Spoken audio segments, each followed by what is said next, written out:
Thank you for joining me for another quick hits conversation. I'm Dr. Robyn. With me today, I have Dr. Jesse Carrie. He has a doctorate in chemistry and a degree in history. He is currently a senior scientist at the Idaho National Lab. I have Gary Fredricks. He's the CEO of On Point Partners, where they provide back office services for small businesses. And I have Brandon Mahoney. He is known as Dr. Startup and is the co-founder of LaunchPoint Labs, a national venture firm where he is an expert in creating sales departments. The question I have for you, does learning a valuable lesson through suffering make it worth it? Brandon, what do you think? When I first thought of this question, I thought, oh yeah, if I stub my toe and I learn a valuable lesson, absolutely. But when I think of the key words there being suffer and valuable lesson, when I think of suffering, it's not just a simple pain, it's you went through something life-changing. And at this point in my life, thinking about what I've gone through to become who I am, despite loving who I am, I don't think the suffering was necessarily worth the valuable lessons. I might look back and change my mind on that, but right now where I stand, I would rather not have suffered if I could still have learned those lessons without it. That makes sense. I think the one thing is too, is sometimes you don't learn a lesson unless you actually suffer first. Well, ideally you do it without the suffering, but sometimes you kind of need that pain to really drive the message home. So does that make it worth it because it's necessary? Yeah, it's kind of a tough one. I think in hindsight, you can say, like, obviously you survived to that point, but so you could say that, but then there's also the whole survivor bias kind of aspect. Right. But I think as Brandon's point there, ideally you can learn the lesson without going through the pain in that way. Yeah, I think I've certainly learned a lot and had rewarding experiences when I had to be dragged through the ringer. I have some friends that say success is much sweeter if you've failed before, because then you have a perspective over your success and you can enjoy it more. I've spent a lot of time suffering through business things, not so much with family or anything like that. So I'm blessed that way, but in my business career and some with friends, suffer through some stuff and come out the other side better. And every time I'm able to improve who I am. I feel like what you just said struck a chord with me because the relationship I have with my husband, Russ, is really, really good. And I wonder if I would appreciate it as much if I hadn't been through a couple of really bad relationships. I wonder if I would think that this relationship with him would be boring if I didn't know that, no, this is what calm looks like. So I think that that's one thing. I often say I like who I am, so I wouldn't change it, but I would never want to do it again. Yeah. And I'm wondering if there's an easier way. I feel like a lot of times I spent a lot more time suffering than I probably should have. I probably could have learned that lesson faster. 100% agree on that. I love who I am, but I wouldn't want to relive what I went through to get there. When I think about it, it's like the averages.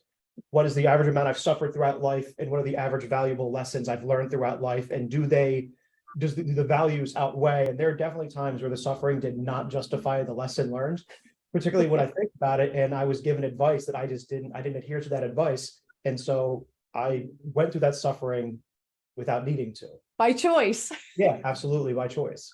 This reminds me too of the, what you guys have read, Charlie Munger's, but it's the Poor Charlie's Almanac. He's got a point in there. The best way to learn is through, especially from mistakes, is vicariously. Learn from someone else's mistakes and then take that going forward so that you don't have to do the same suffering, but you still get the same lesson. Sometimes I wonder, though, how good we are at learning from other people's mistakes. Like we see other people do stuff and we're like, nah, that won't happen to me. And we try it anyway. That's what we say. Yep. That won't happen to me. I know more. And they're in the same boat. So how do you think, assuming that suffering does lead to good lessons, is that something you realized as soon as the suffering was over, or do you have to get distance from it before you can say, oh, that's what I was supposed to have learned? I think the first time I had to get distance. The 21st time I started to understand I got to go through this now, and hopefully I come out the other side and I'm going to be a better person for it. And I'm going to have learned what I can learn, take the best and leave the rest kind of thing.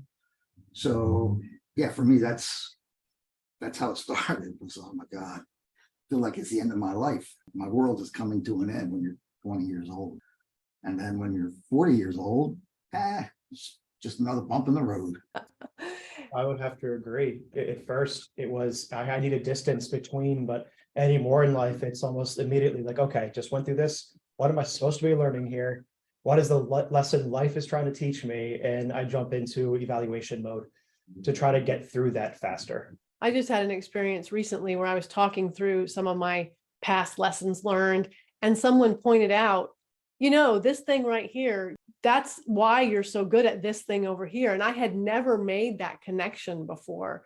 So, here I am 20 years post lesson, and someone else had to make the connection for me. Did that make you feel more aware of it to the point where it distracted you? It distracted me? I don't think so. I've started talking about it more when people ask me about what I do and how I got here and how I got good at it. I've kind of added that little piece of the puzzle to it because it was kind of an aha moment of, oh, right, I used to do that. So just to give you the story so it makes more sense, back when I was married before, I used to do a lot of traveling. He treated me kind of like arm candy. And I spent a lot of time at very powerful events in a cocktail dress, holding champagne and wearing high heels, talking to men about what they were doing and what was going on in their lives. And I realized that now the work that I do is very similar to that I was doing back then, just kind of because I was there. And I didn't ever make that connection that flying all over Europe and doing those events kind of set me up to do what I do now. Yeah. So I think it helps if you talk through stuff with people, because they can make connections that you hadn't, lessons you learned you didn't even realize you learned. I probably shouldn't say this because it's my secret ingredient, but sometimes when I have a competitor, I'll compliment them on some little detail of something, and they get all screwed up. Then all of a sudden, now because it was something they just did, it was intrinsic, now they're thinking about it. Oh. I had a friend I played tennis with, and I stink at tennis. He was the #1 tennis player in New Jersey for a long time. I said to him, Jeff, we throw the ball up and your swing is incredible how you do that. Do you hit the ball at the very top of when you throw it up, or does it come down a little bit before you hit it? I beat him every time after that. Did you do that on purpose, or did you legit want to know? Oh, I did it on purpose. Oh, that's mean.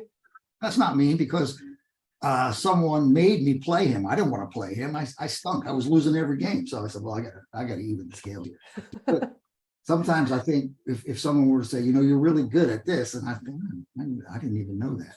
And that's not even suffering. That creates suffering from something you're good at. That's not good. Yeah, you create the suffering. So that's my secret ingredient for competition. I have to be careful talking to you. Sporting competitions.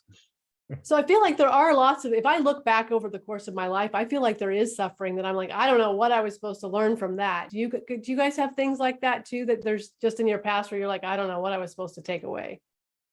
Yeah, absolutely. For me, in my personal life, being in relationships where you get cheated on, I feel like I'm like, what lesson is there? I hadn't figured that out. So yeah, for some of the stuff that's been there, I have to say most of the stuff I've had gone through that's been not the most pleasant. I have figured out like kind of there's some kind of lesson or how to avoid either going that in the future, which has been sort of useful.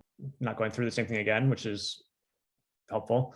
But then sometimes you're just growing in different ways. So I can't think of too many where there hasn't been something that's been learned at the next, especially personal relationships is one thing, especially and going from there and taking that to the next step. I'm a pretty much of a purist. When it's something ethical, an ethical question, I'll call people on it. And frankly, I don't really get anywhere from it, but I end up going through the ringer a lot because it's higher than me in the organization or whatever. Then people get mad and argue. I've got a lot of people that don't like me because I speak up about public education and how I think it needs to be changed. And I don't know necessarily that I'm learning anything from it, but I'm not going to stop either. So, That's a whole nother conversation, isn't it? Suffering for what's right. Absolutely. Yeah. Well, that is our 10 minutes. I'm going to have to cut us off there. Thank you for having this conversation with me. I'm not sure if we decided if suffering is worth it or not, but I think we are all very thankful for the lessons we've learned and glad that we're through it. So thanks so much. I look forward to speaking to you again very soon. Thank you.